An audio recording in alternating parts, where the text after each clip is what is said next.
नमस्कार विद्यार्थी मित्रांनो, ह्या तिसऱ्या प्रॉब्लेममध्ये जे दोन जुने पार्टनर दिलेले आहेत वासू आणि विराज, त्यांचा प्रॉफिट शेअरिंग रेशो दिला आहे 3:2 आणि तिसरा जो पार्टनर आहे हरी, तो धंद्यामध्ये ज्या तारखेला आला आहे ती तारीख दिली आहे 1/4/2019. या प्रॉब्लेमचं असं वैशिष्ट्य आहे की या प्रॉब्लेममध्ये दुसऱ्या ॲडजस्टमेंटमध्ये 3 वर्षाचा प्रॉफिटची माहिती दिली आहे आणि त्याच्या खाली असं म्हटलंय, Hari is enable to bring the value of goodwill in cash. म्हणजे हरी नावाचा जो नवीन पार्टनर धंद्यामध्ये आलेला आहे, त्यांनी धंद्यामध्ये येताना गुडविल म्हणून विशिष्ट रोख रक्कम येताना काही आणलेली नाही आहे आणि तरीसुद्धा सर्व पार्टनरनी संस्थेच्या गुडविलचं मूल्यमापन केलं तेव्हा जी गुडविल आढळून आली आहे ते गुडविल त्यांनी सांगितले raise. It is decided to raise the goodwill in the books of the account. The goodwill raise हा पर्याय मी तुम्हाला गुडविलचं जे टेबल दिलं आहे त्या टेबलमधलं तिसरं ऑप्शन आहे, म्हणजे सी ऑप्शन आहे. म्हणून सी ऑप्शनमध्ये गुडविलच्या संदर्भामध्ये एकच एंट्री होते. आता सुरुवातीला बघा, रिव्हॅल्युएशन अकाउंट तयार केला आहे 8 ओळींचा, single column. Partners capital account 3 कॉलमचा 8 ओळींचा, त्याच्यामध्ये नावं टाकली पाहिजेत वासू, विराज आणि हरी. आणि नवीन बॅलन्स शीट तयार केली आहे 20 ओळींची, डबल कॉलम, त्याला तारीख टाकली आहे 1/एप्रिल/2019. म्हणजे ही तारीख आपण नेहमी नवीन पार्टनर ज्या तारखेला धंद्यामध्ये येतो ती तारीख आपण नवीन बॅलन्स शीटला नेहमीच द्यायची असते. आणि वर्किंग नोटमध्ये 4 ओळींचा बँक अकाउंट आणि 4 ओळींचा गुडविल अकाउंट एवढं तयार करून घेतलंय. बघा liability side, sundry creditors. Sundry creditors ह्या लायबिलिटीवर काहीच परिणाम झालेला नाही आहे, म्हणजे त्याची व्हॅल्यू कमी पण झाली नाही आहे आणि जास्त पण झाली नाही आहे. म्हणून सन्ड्री क्रेडिटर्स आपण जसेच्या तसे जुन्या बॅलन्स शीटवरून नवीन बॅलन्स शीटला लायबिलिटी साईडला लिहिलेले आहेत. पुढे दिले जनरल रिझर्व. जनरल रिझर्व लिहिण्यापूर्वी आपण आधी जुन्या पार्टनरचे कॅपिटलचे बॅलन्स लिहिलेले असले पाहिजे. म्हणून कॅपिटल अकाउंटच्या क्रेडिट साईडला बाय बॅलन्स ब्रॉट डाऊन वासूच्या कॉलममध्ये 1,08,000 आणि विराजच्या कॉलममध्ये 72,000 आणि जनरल रिझर्व दिली आहे 30,000. जनरल रिझर्व म्हणजे राखीव निधी. हा निधी आपण 2 जुन्या पार्टनरच्या नावावर ट्रान्सफर करायचा आहे त्यांच्या ओल्ड रेशोमध्ये. मग टोटल जनरल रिझर्व दिली आहे 30,000 आणि ओल्ड रेशो आहे 3:2. म्हणजे 30,000 भागिले आपल्याला 5 करावे लागतील. 30,000 भागिले 5 केल्यावर भागाकार येईल 6,000 आणि त्याला 3 ने गुणल्यावर साहित्रिक 18,000 वासूला आणि 6,000ला 2 ने गुणल्यावर 12,000 विराजला. म्हणून एंट्री झाली आहे general reserve account debit to Vasu's capital account आणि टू विराज कॅपिटल अकाउंट. म्हणून कॅपिटल अकाउंटच्या क्रेडिट साईडला बाय जनरल रिझर्व वासूच्या कॉलममध्ये 18,000 आणि विराजच्या कॉलममध्ये 12,000. पुढे ॲसेट साईड बघा, cash at bank. Cash at bank दिल्यावर आपण बँक अकाउंट ओपन करतो. वर्किंग नोटमध्ये आपण ओपन केलेलं आहे बँक अकाउंट. म्हणून बँक अकाउंटच्या डेबिट साईडला टू बॅलन्स ब्रॉट डाऊन 750. पुढे म्हटलंय सन्ड्री डेटर्स, त्याच्यावर ॲडजस्टमेंट नंबर 3 आहे. म्हणून आपण सन्ड्री डेटर सुरुवातीला ॲसेटला लिहिताना इनरला लिहिले आहेत 66,750 आणि तिसऱ्या ॲडजस्टमेंटनुसार त्याच्यावर रिझर्व फॉर डाऊटफुल डेब्ट्स म्हणजेच RDD अमाऊंट रेडी दिली आहे तुम्हाला 1,500. म्हणून लेस RDD 1,500, तेव्हा बाहेरची अमाऊंट आली 65,250. RDD वजा केल्यामुळे डेटरची व्हॅल्यू कमी होते, म्हणजे डेटर ही ॲसेट आहे, ॲसेट कमी झाली म्हणजे लॉस. म्हणून रिव्हॅल्युएशनच्या डेबिट साईडला टू RDD 1500. पुढे दिलाय स्टॉकवर पण ॲडजस्टमेंट नंबर 4 आहे, म्हणून स्टॉक सुरुवातीला ॲसेटला लिहिला आहे इनरला 25,500 आणि चौथ्या ॲडजस्टमेंटनुसार स्टॉकची व्हॅल्यू दिली आहे 22,500. मग आता इथे स्टॉकची व्हॅल्यू कमी झाली आहे, ॲसेटची व्हॅल्यू कमी झाली असेल तर ती आपण डेप्रिसिएशन म्हणून नोंदवतो, पण स्टॉक ही करंट ॲसेट आहे. स्टॉकची व्हॅल्यू जर कमी झाली असेल तर आपण डेप्रिसिएशन शब्द वापरायचा नाही आहे, तर त्यासाठी रिडक्शन शब्द वापरायचा आहे. रिडक्शनचा अर्थ होतो घट. म्हणून ॲसेट साईडला स्टॉकमधून वजा केलंय लेस रिडक्शन 3,000, तेव्हा बाहेरच्या कॉलमला आले 22,500 आणि स्टॉक कमी झाला म्हणजे लॉस. म्हणून रिव्हॅल्युएशनच्या डेबिट साईडला टू स्टॉक 3,000. पुढे म्हटलं इन्व्हेस्टमेंटवर कोणतीच ॲडजस्टमेंट नाही आहे, म्हणून इन्व्हेस्टमेंट डायरेक्ट नवीन बॅलन्स शीटला ॲसेटला ठेवला आहे बाहेरच्या कॉलममध्ये 36,000. पुढे दिले प्लांट, ॲडजस्टमेंट नंबर आहे 5.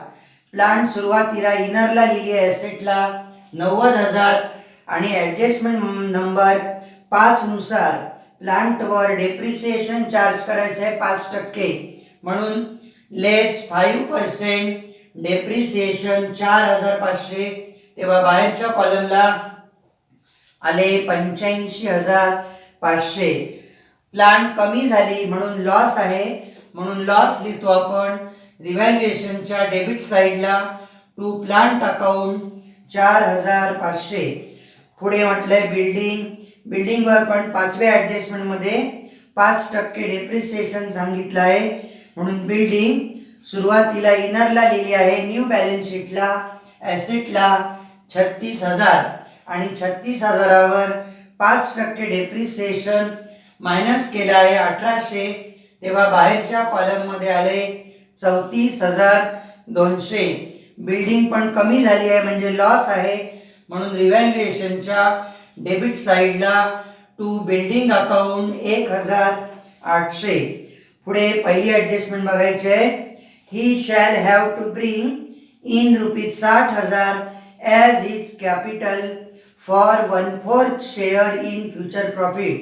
हरी नावाचा जो नवीन पार्टनर धंद्यामध्ये आलेला आहे 1/4/2019 पासून, तर त्याने येताना 60,000 एवढी रोख रक्कम कॅपिटल म्हणून आणलेली आहे.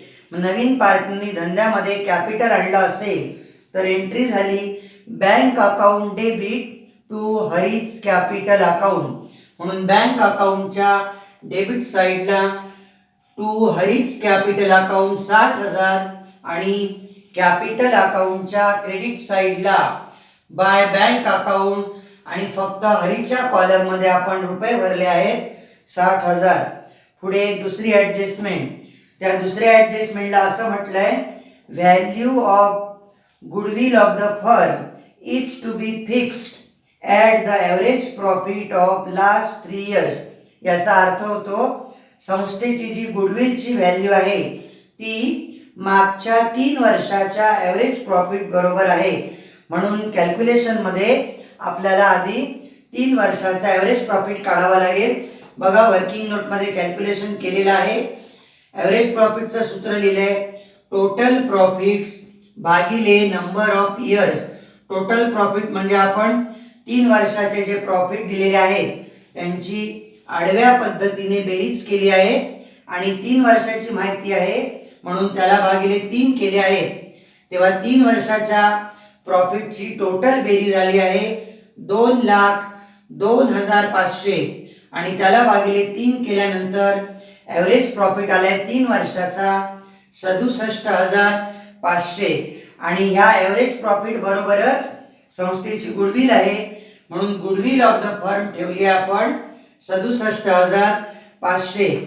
या प्रॉब्लेममध्ये दुसऱ्या ॲडजस्टमेंटच्या खाली क्लिअर दिलं आहे Hari is enable to bring the value of the goodwill in cash. म्हणजे हरी नावाचा पार्टनर गुडविल म्हणून रोख रक्कम आणण्यास असमर्थ आहे, म्हणून पार्टनरनी काय केले संस्थेच्या गुडविलचं व्हॅल्युएशन केलंय कुठल्या मेथडनी? Average profit मेथडनी. आणि संस्थेची गुडविल निश्चित केली आहे 67,500. हा गुडविलच्या टेबलमधला सी ऑप्शन आहे. मग सी ऑप्शननुसार होणारी एकच एंट्री गुडविलची होणार आहे तुमच्या अकाउंटला. Goodwill account debit to old partners capital account. तर जी संस्थेची आपण गुडविल ठरवलेली आहे 67,500, ती गुडविल 2 जुन्या पार्टनरच्या नावावर फक्त आपल्याला ट्रान्सफर करून ठेवायची आहे ओल्ड रेशोमध्ये. तर 67,500 भागिले 5 केले, कारण ओल्ड रेशो आहे 3:2. भागिले 5 केल्यानंतर भागाकार आला आहे 13,500 आणि 13,500 ला 3 नी गुणून काढलाय. वासूचा शेअर 40,500 आणि 13,500 ला 2 नी गुणून विराटचा शेअर काढला आहे 27,000 आणि एंट्री इथे लिहून ठेवली आहे goodwill account debit to Vasu's capital आणि टू विराज कॅपिटल. मग या एंट्रीचं पोस्टिंग गुडविल अकाउंटच्या डेबिट साईडला to Vasu's capital account 40,500, to Viraj capital account 27,000 आणि कॅपिटल अकाउंटच्या क्रेडिट साईडला बाय गुडविल अकाउंट वासूच्या कॉलममध्ये 40,500 आणि विराजच्या कॉलममध्ये 27,000. गुडविलची एकच एंट्री होणार आहे गुडविलच्या एंट्रीच्या टेबलमध्ये सी पर्यायानुसार.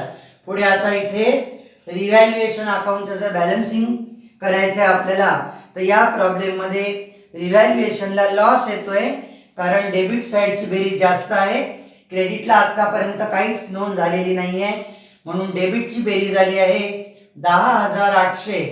तीच क्रेडिट साईडला नोंदवली आहे आणि त्याच्यावरती 10,800 एवढाच तुमचा लॉस येईल, कारण डेबिट साईडची बेरीज जास्त आहे म्हणजे त्याला आपण लॉस बोलणार. मग ज्याप्रमाणे आपण प्रॉफिट ओल्ड पार्टनरना ओल्ड रेशोमध्ये वाटतो, त्याचप्रमाणे लॉस सुद्धा ओल्ड पार्टनरना ओल्ड रेशोमध्येच वाटून दाखवायचा आहे.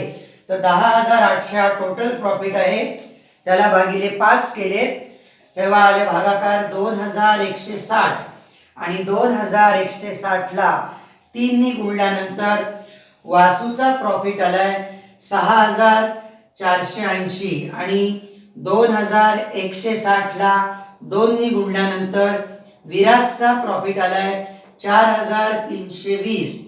आता लॉसची उलट एंट्री होते, म्हणून रिव्हॅल्युएशनच्या क्रेडिट साईडला बाय पार्टनर्स कॅपिटल अकाउंट कंसात लॉस वासू 6,480 आणि विराज 4,320. लॉस झाल्यावर पार्टनरच्या डेबिटला, कारण इथे रिव्हॅल्युएशनच्या क्रेडिटला आहे म्हणजे कॅपिटलच्या डेबिटला, म्हणून कॅपिटल अकाउंटच्या डेबिट साईडला टू रिव्हॅल्युएशन अकाउंट वासूच्या कॉलममध्ये 6,480 आणि विराटच्या कॉलममध्ये 4,320. आता कॅपिटल अकाउंटचं बॅलन्सिंग करायचं आहे. या प्रॉब्लेममध्ये पण तिन्ही पार्टनरच्या क्रेडिट साईडच्याच बेरजा जास्त आहेत. त्या क्रेडिट साईडच्या ज्या बेरजा आहेत त्याच आपण तिन्ही पार्टनरच्या डेबिट साईडला लिहिलेल्या आहेत आणि त्यातून डेबिटच्या अमाऊंट मायनस केले आहेत. तेव्हा तिन्ही पार्टनरचे बॅलन्स आले closing to balance carried down. Vasu 1,60,020, Viraj 1,06,680 आणि हरी 60,000. आणि हे क्लोजिंग बॅलन्स असल्यामुळे न्यू बॅलन्स शीटच्या लायबिलिटी साईडला तिघांच्या नावाने असे लिहायचे आहेत. Partners capital account Vasu, Viraj आणि हरी, आणि या 3 अमाऊंटची बेरीज बाहेरच्या कॉलमला ठेवली आहे 3,26,700. याच्यानंतर वर्किंग नोट मधल्या बँक अकाउंटवर यायचं आहे. बँक अकाउंटची डेबिट साईडची बेरीज 60,750 तीच दोन्ही साईडला लिहिली आहे आणि क्रेडिटला फरक काढला आहे बाय बॅलन्स कॅरीड डाऊन 60,750. आणि बँक अकाउंट म्हणजे क्लोजिंग बॅलन्स आहे म्हणून ॲसेटला लिहायचं आहे कॅश ॲट बँक 60,750. या प्रॉब्लेममध्ये गुडविल अकाउंट पण आपला टॅली झालेला नाहीये, म्हणून सुरुवातीला डेबिट साईडची बेरीज केली 67,500, तीच क्रेडिटला लिहिली 67,500, तेव्हा क्रेडिट साईडला फरक आला आपला 67,500, त्याला लिहिले बाय बॅलन्स कॅरी डाऊन.